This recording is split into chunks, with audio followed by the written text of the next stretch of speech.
এই মুহূর্তে আমি দাঁড়িয়ে আছি মায়াবতীর অদ্বৈত আশ্রমের ঠিক গেটের মুখে। যদিও ভিতরে কোনো ফটো বা ভিডিওগ্রাফি করা যাবে না, বাইরে থেকেই দেখাচ্ছি। লোহাঘাট থেকে যে রাস্তাটা পাহাড়ের কোল বেয়ে ক্রমশ উপরে উঠে গেছে, 9 কিলোমিটার ব্যাপী এই যে রাস্তাটা, পাহাড়ের দুপাশে ওক, পাইন, দেবদারু গাছের সারি, সবুজে সবুজে সমারোহ, আর শুধু ঝিঝি আর পাখির কুঞ্জন। অসাধারণ এই জায়গাটি।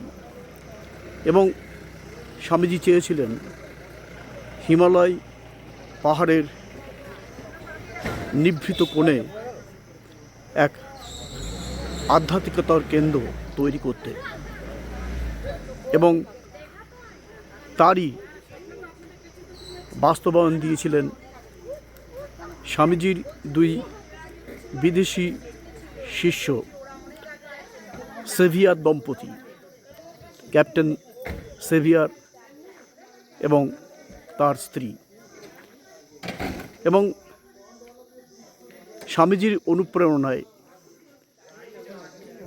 1899 সালের 19শে মার্চ সেভিয়ার দম্পতি সেই সঙ্গে স্বামীজির সন্ন্যাসী শিষ্য স্বামী স্বরূপানন্দজি স্থাপন করলেন রামকৃষ্ণ মঠ মিশনের এই আধ্যাত্মিকতার কেন্দ্রটি। কিন্তু এর অনন্যতা এখানে কিন্তু কোনো ঠাকুরের কোনো মূর্তি নেই, কারণ এখানে চর্চা করা হয় অদ্বৈত বেদান্তের আধ্যাত্মিকতার সাধনা, সুধি, ধ্যান। এবং যে প্রবুদ্ধ ভারত মাসিক পত্রিকা ইংরাজি সংস্করণ স্বামীজি যেটা আলমোড়া থেকে শুরু করেছিলেন, পরবর্তী সময়ে এই মায়াবতীর অদ্বৈত আশ্রম থেকেই প্রকাশিত হয়। ভিতরে এক্সিবিশন হলে গিয়ে দেখলাম সেই মেড ইন লন্ডন লেখা, সেই তখনকার সেই প্রিন্টিং ইনস্ট্রুমেন্টারে নিচ থেকে ওই যে রাস্তাটি বেঁকে গেছে, সেই রাস্তা ধরেই আস্তে আস্তে আসতে হবে এই আশ্রমের পথে।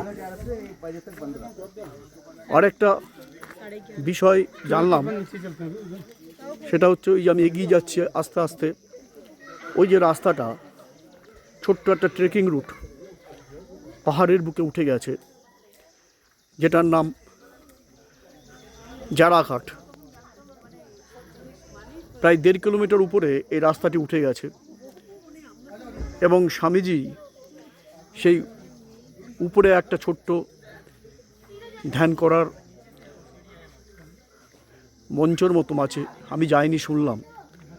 সেইখানে বসে স্বামীজি হিমালয় পর্বতের এই শান্ত নিভৃত পরিবেশে ধ্যান করতেন।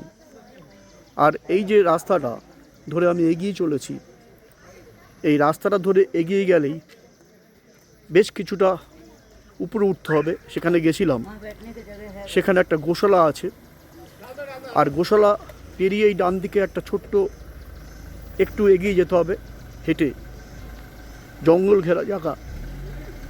সেখানে স্বামী স্বরূপানন্দজি ধ্যান করতেন। সেই চারদিকে তার দিয়ে ঘেরা, গ্রিল দিয়ে ঘেরা সেই ধ্যান মঞ্চটিও আমি দেখে আসলাম। আর এখানকার যে দাতব্য চিকিৎসালয় এবং লাইব্রেরি, সেটাও দেখার বিষয়। সত্যি হিমালয়ের এই শান্ত নৈসর্গিক পরিবেশে চারদিকেই যেন সবসময় একটা আধ্যাত্মিকতার পরশ যেন সবসময় অনুভব করা যায়। কেউ যদি কয়েকদিন এখানে এসে থাকেন, তার মনে আধ্যাত্মিকতার সঞ্চার হবেই হবে। এবং তার জন্যই যেন স্বামীজির এই ইচ্ছাটাকে বাস্তবায়ন করেছিলেন সেভিয়ার দম্পতি।